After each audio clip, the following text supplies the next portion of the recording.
성부와 성자와 성령의 이름으로 아멘. 예수님과 어머니 하나 되신 성심을 통해 아버지 뜻 안에서 기도드립니다. 사랑을 하느님 아버지, 저희가 듣겠습니다. 말씀하여 주옵소서.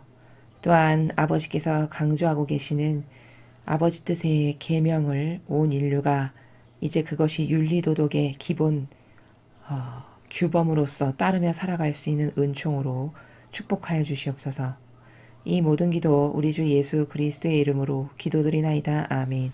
성부와 성자와 성령의 이름으로 아멘. 안녕하십니까. 하느님의 뜻 성교의 피아수녀입니다. 오늘도 여러분들과 함께 성경 말씀에 나와 있는 그 진리의 세계 함께 학습해 보도록 하겠습니다. 2021년 5월 21일 부활 제7주간 금요일입니다. 요한복음 21장 15절에서 19절까지 말씀입니다. 주님 영광 받으소서. 예수님께서 제자들에게 나타나시어 그들과 함께 아침을 드신 다음 시몬 베드로에게 물으셨다. 요한의 아들 시몬아, 너는 이들이 나를 사랑하는 것보다 더 나를 사랑하느냐? 베드로가 예 주님, 제가 주님을 사랑하는 줄을 주님께서 아십니다. 하고 대답하자 예수님께서 그에게 말씀하셨다. 내 어린 양들을 돌보아라. 예수님께서 다시 두 번째로 베드로에게 물으셨다. 요한의 아들 시몬아, 너는 나를 사랑하느냐? 베드로가 예 주님, 제가 주님을 사랑하는 줄을 주님께서 아십니다. 하고 대답하자 예수님께서 그에게 말씀하셨다. 내 양들을 돌보아라. 예수님께서 세 번째로 베드로에게 물으셨다. 요한의 아들 시몬아, 너는 나를 사랑하느냐? 베드로는 예수님께서 세 번이나 나를 사랑하느냐 하고 물으심으로 슬퍼하며 대답하였다. 주님, 주님께서는 모든 것을 아십니다. 제가 주님을 사랑하는 줄을 주님께서는 알고 계십니다. 그러자 예수님께서 베드로에게 말씀하셨다. 내 양들을 돌보아라. 내가 진실로 진실로 너에게 말한다. 네가 젊었을 때는 스스로 허리띠를 메고 원하는 곳으로 다녔다. 그러나 늙어서는 네가 두 팔을 벌리면 다른 이들이 너에게 허리띠를 메어주고서 네가 원하지 않는 곳으로 데려갈 것이다. 예수님께서는 이렇게 말씀하시어 베드로가 어떠한 죽음으로 하느님을 영광스럽게 할 것인지 가리키신 것이다. 이렇게 이르신 다음에 예수님께서는 베드로에게 말씀하셨다. 나를 따라라. 주님의 말씀입니다. 그리스도님 찬미합니다. 자, 오늘 이 요한복음 21장은 이제 요한복음의 거의 끝부분입니다. 근데 오늘 우리가 이 요한복음을 통해서 발견할 수 있는 매우 중요한 사실이 있는데요. 그건 뭐냐면 인간이 은총에 대해서 엄청난 오해를 하고 있다는 겁니다. 자, 지금 이 부분은 예수님께서 돌아가셨고, 순환하시고 돌아가셔서 이제 부활하셨죠. 부활하셔서 제자들에게 나타나셨는데 지금 고기 잡으러 뿔뿔이 흩어져가지고 공동체가 다 찢어져가지고 뿔뿔이 흩어져서 고기 잡으러 간 그 제자들에게 나타나신 바로 그 내용입니다. 부활하신 예수님께서. 자, 그런데 여기 오늘 예수님께서 베드로 사도에게 특별히 너 나를 사랑하느냐라고 몇 번 물어보시죠? 3번 물어보십니다. 자, 왜 3번 물어보셨을까요? 먼저 3번 물어보셨다라는 거에 대해서 많은 관점이 있습니다. 중요한 내용이. 다중적 관점으로 보았을 때. 자, 여기 3번째로 물으셨다. 요한의 아들 시몬아, 너는 나를 사랑하느냐? 3번이나 물어보니까 슬퍼하면서 주님께서는 모든 것을 아십니다. 제가 주님을 사랑하는 줄을 알고 계십니다. 이렇게 이제 베드로 사도가 대답을 했다는 거죠. 그랬더니 예수님께서 내 양들을 잘 돌보아라.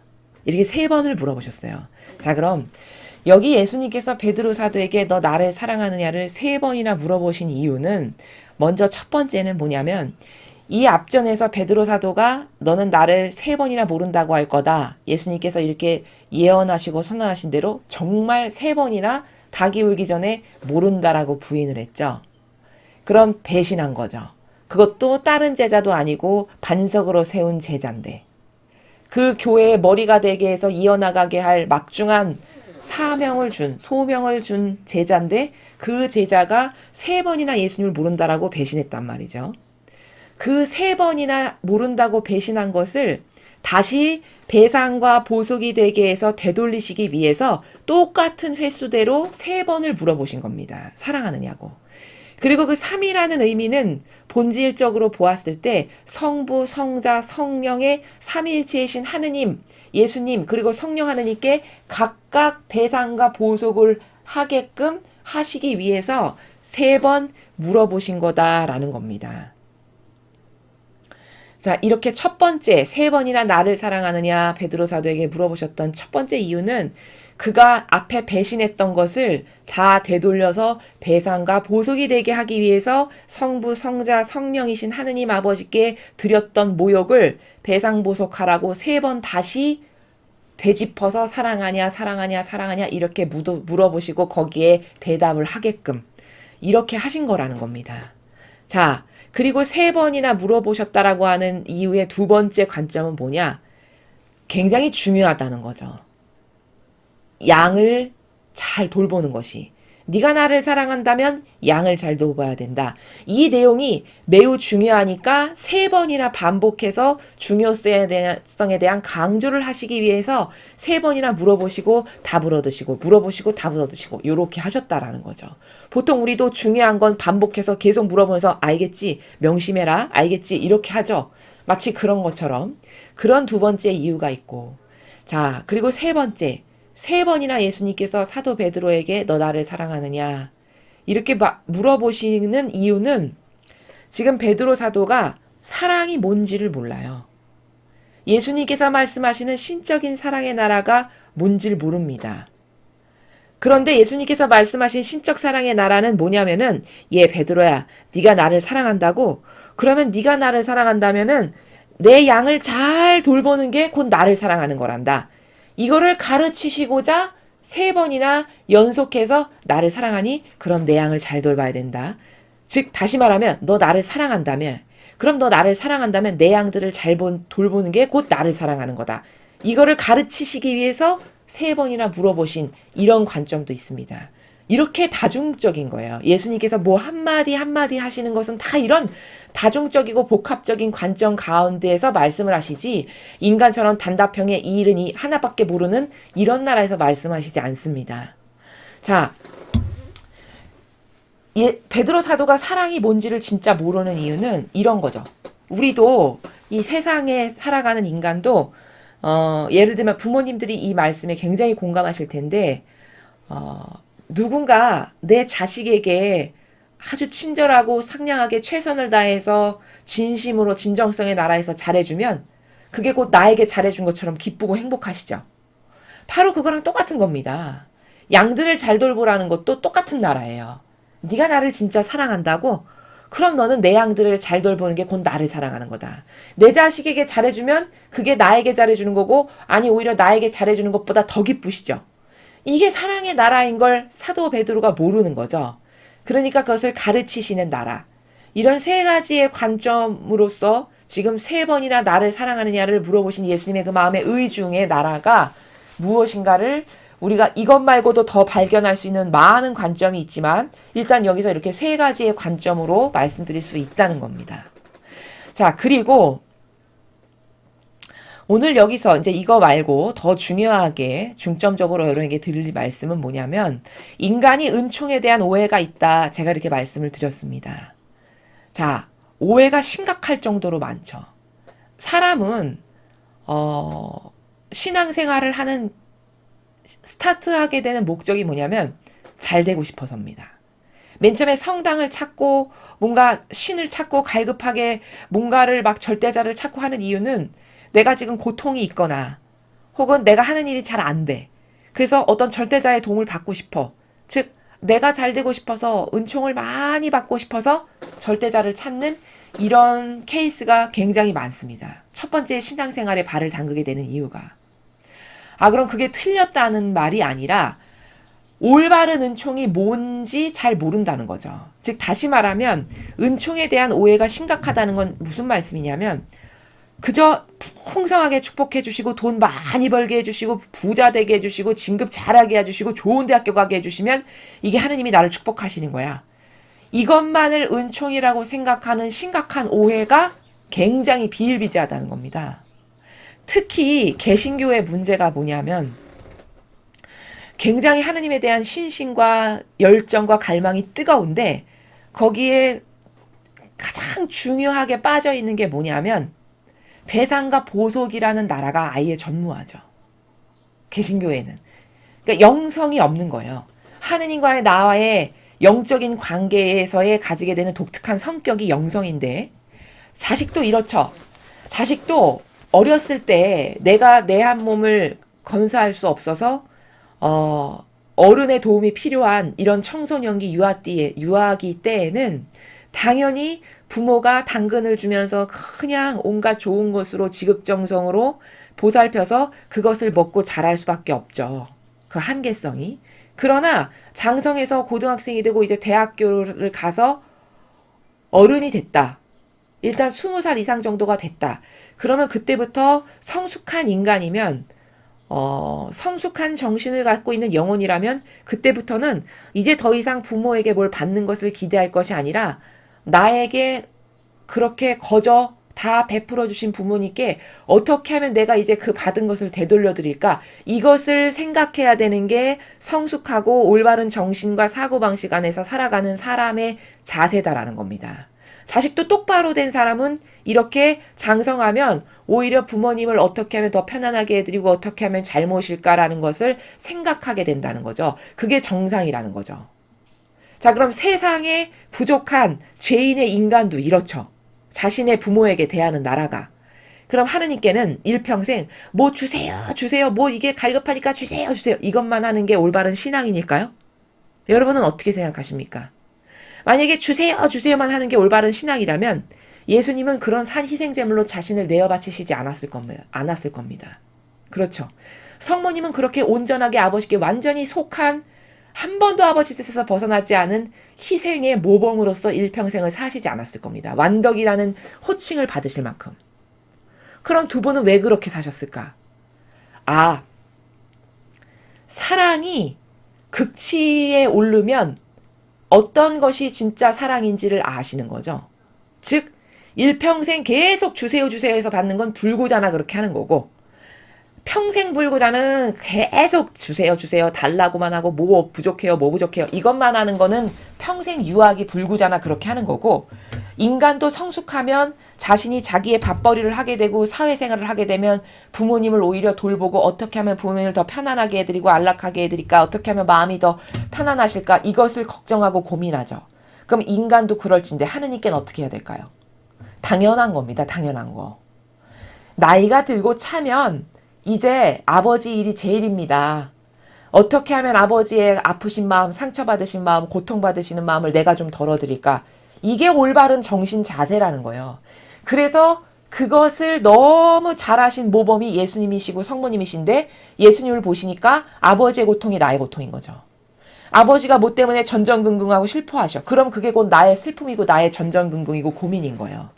그러니까 아버지께서 인류를 구원하시기를 그토록 원하고 바라고 갈망하시니까 제가 할게요 아버지. 제가 있지 않습니까? 이렇게 해서 자원해서 자신을 산 희생제물로 내어드리는 배상과 보속의 개념 이것이 개신교에 없다는 거예요. 이 그리스도교회는 원래 이런 풍요의 은총으로 가득한 곳이 그리스도교입니다. 예수님의 모범이 그러하셨으니까. 그래서 성체성사도 뭐죠? 그렇게 자신을 산 희생제물로 내어드리는 모범을 보여주시면서 너도 이를 행해라. 이렇게 말씀하시는 거 아니에요. 성체성사를 우리가 받을 때 성체성녀를 영할 때 너도 이를 본받아서 너도 이를 행해라. 이렇게 말씀하시죠. 바로 너도 이제 성숙하면 너도 어렸을 때 유아기 때나 받는 거지 너도 이제 장성했고 너도 아버지가 어떤 분이신지를 깨닫고 너도 받은 사랑에 화답하고 올바르게 보답하고 싶으면 너도 이제 나처럼 배상과 보속하는 이런 정신세계의 차원에서 좀 살아야 된다. 나를 보고 나의 모범대로 너도 행하라. 이렇게 말씀하신다는 거죠. 이게 성숙한 거고 이게 아름다운 사랑의 정신세계라는 겁니다. 개신교의 부족함이 이게 없어요. 일평생 주세요, 주세요, 뭐 주세요, 은총 받았네, 은총 받았네, 너무 기쁘고 행복하니까 더 11조 많이 내야 되고, 이렇게 하는 게 거기에 맹점이라는 거죠. 그럼 평생 불구자적인 사랑받는 것밖에는 모르는 불구자적인 이런 관계성 가운데서 끝난다는 겁니다. 하느님과의 관계성이. 자, 은총에 대한 오해도 지금 제가 말씀드린 것과 연관선상에서 말씀드릴 수 있는데, 오늘 지금 예수님께서 베드로 사도에게 은총을 하나 주고 싶으신 거예요. 왜? 반석이고 첫 번째로 세우신 모범이고 중요하죠. 교회의 반석이면 앞으로 올바르게 전승이 돼야 되잖아요. 그 정신이. 그러니까 베드로 사도에게 어떤 은총을 하나 주고 싶으신 거예요. 근데 은총 주기에 합당치가 않아. 왜? 이미 전적이 있어. 배신을 3번이나 했죠. 그렇죠? 그리고 베드로 사도가 참 좋은 장점도 있었지만 참 부족했던 게 뭐냐면, 그렇게 배신을 3번이나 했는데 예수님께서 부활하셔서 지금 이게 첫 번째 나타나신 게 아니란 말이죠. 이전에 막 다 방문 걸어 잠그고 있는데도 나타나셨고, 이렇게 여러 번 나타나셨어요. 제자들에게. 그러면 그때 나타나셨을 때만이라도 벌써 양심이 올바르게 있고 뉘우치는 마음이 있었다면 그때에서도 회개를 했었어야 되겠죠.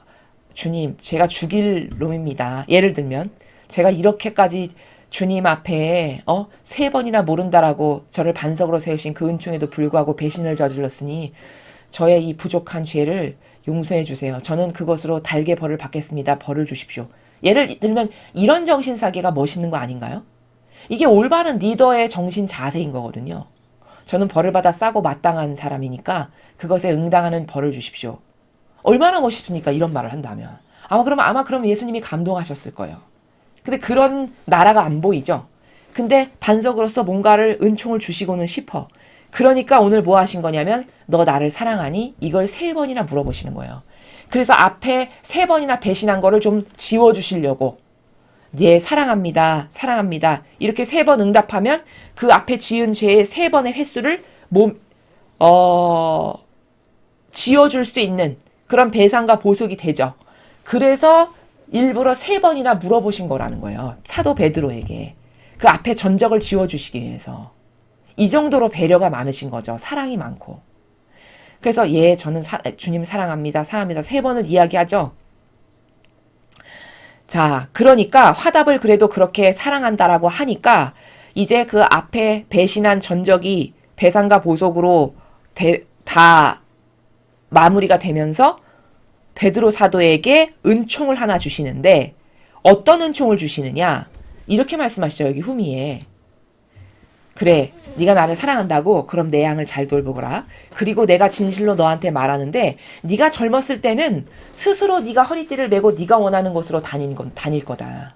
근데 네가 나이가 들잖니? 늙어서는 네가 2팔을 벌리면 다른 이들이 너한테 허리띠를 매주고 네가 원치도 않는 곳으로 데려갈 거다. 이렇게 말씀을 하세요. 그럼 이 말씀이 무슨 뜻입니까?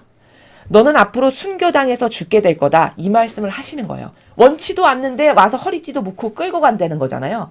그럼 원치 않는다는 건 뭐예요? 누군가가 와서 너를 끌고 와서 순교하게끔 하는 일이 있을 거라는 걸 말씀하시는 거예요. 근데 이렇게 순교해서 네가 하느님의 영광을 드러내는 축복을 너에게 주겠다. 이 말씀이세요. 즉 오늘 베드로 사도가 받은 축복은 뭐냐면, 앞에 3번 배신한 거, 너 나를 사랑하느냐라고 3번 물어보셔서 다 무마시켜 주셨고 배상과 보속되게 해주신 다음에, 그 다음에서야 이제 축복을 주실 수 있는 자격이 돼요. 그 이전에는 스스로 회개도 할 줄 모르죠, 베드로 사도가. 근데 앞에 전적은 있잖아요. 마귀랑 하나 된.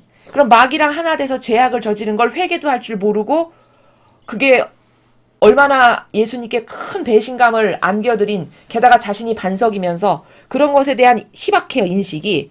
그러니까 얘에게 은총을 좀 주고 싶은데 혼자 스스로 회개할 줄은 모르니까 내가 저거를 좀 배상과 보속을 해서 다시 온전한 것이 되게 해서 은총을 받을 수 있는 걸로 만들어줘야 되겠다. 이런 마음이 있으셔서 3번이나 물어보신 거고, 그 3번 물어보신 게 앞에 이전에 배신한 것을 배상보속해서 없애주시게 된 게 되는 거고, 그리고 나서 주셨다라고 하는 축복이 뭐냐? 너는 순교해서 죽게 될 거다. 이게 베드로 사도가 받은 축복이라는 거예요.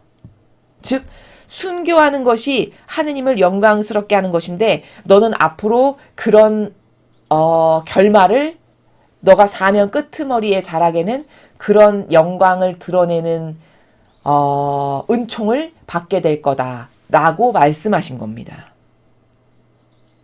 그러면 제가 앞에 말씀드렸죠.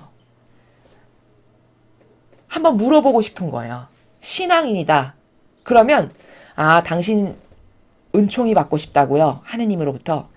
그러면 인간이 받을 수 있는 최고의 은총이면 이렇게 베드로 사도처럼 십자가에 그냥 매달려 죽는 것도 고통스러운데 베드로 사도는 거꾸로 매달려서 죽었죠. 자기가 자언했잖아요. 나는 이렇게 죽을 자격 없다고. 거꾸로 매달려서 죽었으면 얼마나 고통스러웠을까요? 그쵸?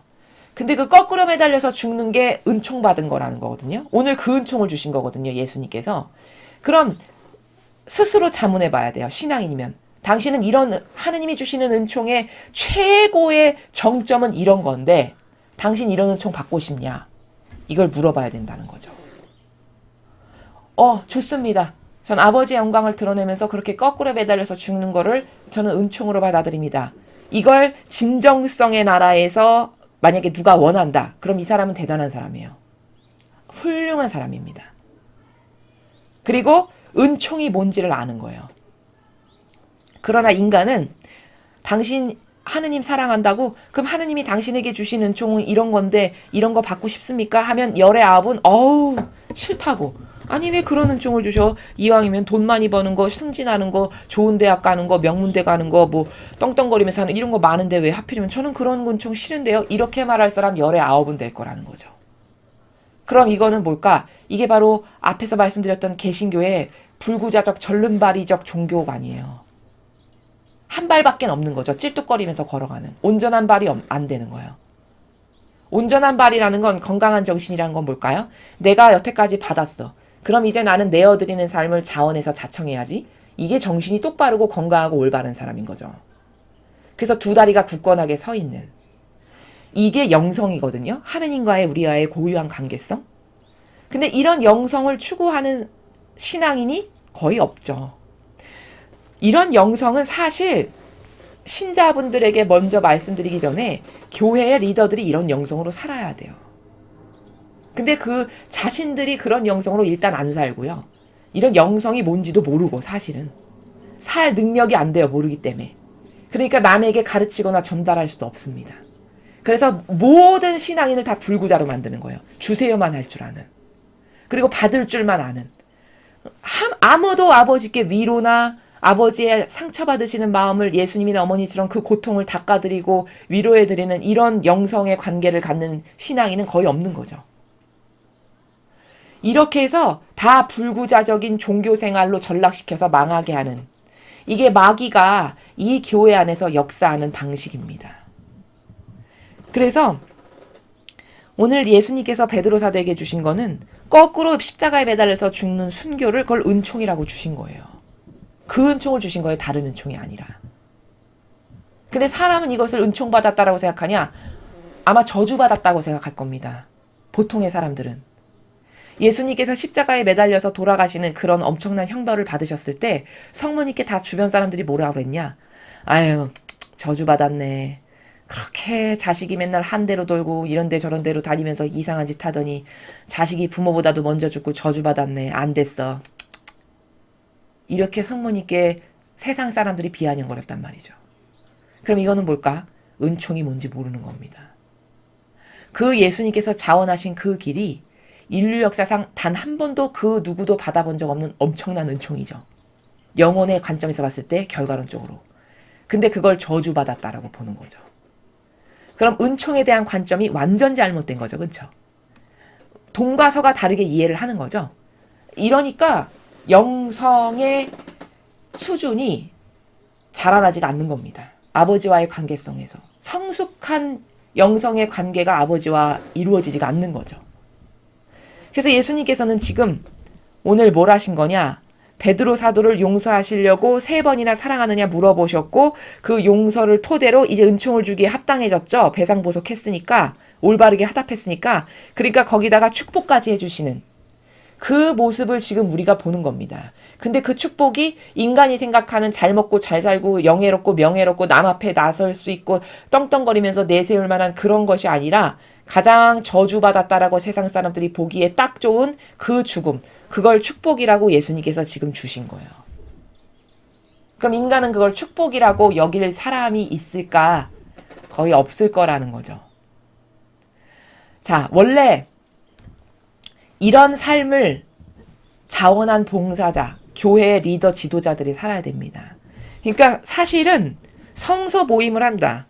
그래서 어느 수도 공동체에서 성소자 모집을 한다. 그러면 뭘 물어봐야 되냐면요. 이걸 물어봐야 돼요. 당신이 가고자 하는 길이 예수님이나 성모님처럼 죽는 건데 당신의 것은 다 뽑아버리고 죽여버리고 없애버려서 하나도 없고 또 게다가 당신이 예수님이나 어머니와 같은 정신세계에서 아버지와 용해되어 하나 되어 살면서 두 분과 같은 의인으로서 죽는 건데 당신 그걸 원합니까? 사실 이걸 물어보고 서원을 하고 입회를 받아들여야 되는 겁니다. 교회 높은 직함일수록 그걸 더 철두철미하게 물어봐야 되겠죠. 그렇죠? 왜? 많은 영향력을 끼치는 모범으로 살아야 되니까. 예수님 닮지 않으면 남에게 악영향만 끼치는 마귀 도구 될 거니까. 그러니까 높은 직함과 권한을 가졌을수록 지금 제가 물어본, 반문한 이 내용의 근거에서 선서도 해야 되고 그 내용의 근거에서 맹세도 해야 되고 저는 그렇게 예를 들면 이렇게 베드로 사도처럼 죽는 게 저의 목적이고 영광이고 영예입니다. 저는 그것을 순종으로 받아들이고 영예로 여기겠습니다. 이런 사람만이 수도자가 돼야 되고 교회 지도자가 돼야 되고 리더들이 돼야 돼요. 그렇게 돼야만 예수님의 정신세계가 그 쌓아놓으신 위대하신 아름다운 고결한 정신세계의 계승이 끊어지지 않고 이어질 수 있어요. 근데 다 인간적 이유로 들어온 거예요. 겉은 예수님과 성모님이 참 아름답고 좋아 보여서 저도 예수님과 성모님처럼 되고 싶어요. 말은 그렇게 하지만 다 교회에 들어와서 인간적 자기 뜻을 따르고 살지 이런 예수님이나 어머니께서 산 희생제물로 나를 내어놓으신 그 정신으로 살진 않죠. 그럼 뭐가 입증되는 거죠? 저거 인간적 이유로 들어온 건데 겉에 코스프레적으로만 아닌 것처럼 하고 들어온 거구나 라는 게 다 입증되는 거죠. 그래서 오늘 이 복음에서 우리가 배워야 될 건 굉장히 놀라운 관점입니다. 세상이 그리고 하느님께 속한 자녀들마저도 축복 그러면 무조건 내가 좋아지고 부자 되고 잘 먹고 잘 살고 영예롭고 존경받고 높아지고 이거를 축복이라고 생각해요. 근데 그것은 물론 그것도 축복이면 축복이겠죠. 그것이 축복이 아니고 저주받은 거다. 그 말이 아닙니다. 물론 그것도 하나님이 주시는 축복이죠. 그러나 좀 더 고결한 정신세계에서 나의 도전의 목적이 예수님이나 어머니와 같은 삶을 내가 완성해가지고 두 분과 같은 절대성의 사랑을 아버지께 한번 드려보고 죽고 싶다. 그런 사람이라면 이런 베드로 사도에게 주신 은총, 저도 주십시오. 이렇게 아마 갈구하고 갈망할 겁니다. 또 이런 은총 아무에게나 사실 주시지도 않습니다. 착각하는 게 뭐냐면 인간은 너무나도 교만한 것이 순교 나는 그렇게까지 하고 싶진 않은데 이런 생각을 하시는 분들이 계세요. 근데 여러분 순교 아무나 하는 거 아닙니다. 순교할 수 있는 은총의 기회도 절대 아무에게나 주어지지 않아요. 그것은 그만한 그릇이 되는 영혼에게 주어지시는 특별한 은총인 것이지 아무에게나 순교할 수 있는 기회가 주어지는 거 아닙니다. 그래서 이런 베드로 사도에게 오늘 주신 은총은 이것도 베드로 사도가 그래도 예수님을 사랑하고 끝에 화답을 잘했기 때문에 그리고 교회의 반석으로 세우셔야 되니까 이런 은총을 주신 거지 아무에게나 이렇게 거꾸로 매달려서 죽는 은총 절대 주어지지 않습니다. 그래서 우리는 얼마나 신적인 것과 정반대의 나라의 병든 관점과 기호로 살아가는가. 인간적인 내 병든 기호와 정서를 따르고 살아가면은 이렇게 신적인 것하고는 완전 별개로 살아갈 수밖에 없습니다. 신적인 건 다 인간이 이해하는 것과 정반대죠. 거의. 여러분이 지금까지 배우신 거에 의하면 이런 어떤 은총이다, 뭐 상급이다, 하느님과 관련된 것을 잘 보면 거의 다 인간이 저주받았네, 실패한 인생이야, 불쌍하다, 그렇게 생각하는 것이 천상나라에선 가장 큰 영예예요. 가장 큰 영예고 가장 높은 영광이고, 그리고 모두가 다 거룩하다라고 칭송할 만한 것들이 인간이 봤을 땐 다 아유 세상에 저럴 수가, 쯧쯧쯧, 한평생 세상에 수많은 죽음이 있는데 어떻게 저렇게 비참하게 죽을 수가 있담? 이를테면 예수님의 죽음을 보고 과거 이스라엘 사람들이, 그 친척들이 그렇게 이야기했던 것처럼 마치 그런 것과 같은 거라는 겁니다. 그래서 우리는 스스로를 성찰해 봐야 돼요. 나는 이런 은총을 아버지께서 주신다 할 때, 감사합니다 아버지. 감히 저에게 그런 은총을 받을 그릇도 되지 않는데 이런 어마어마한 은총을 주시다니요. 감사합니다. 저에게 영예요 영광입니다. 과연 그런 말을 할 수 있는가? 그런 말을 할 수 있는 영혼이 되기를 여러분께서 갈망하시는 그런 분들이 되셨으면 좋겠습니다. 이상으로 2021년 5월 21일 부활 제7주간 금요일 복음 해설을 마치겠습니다. 감사합니다.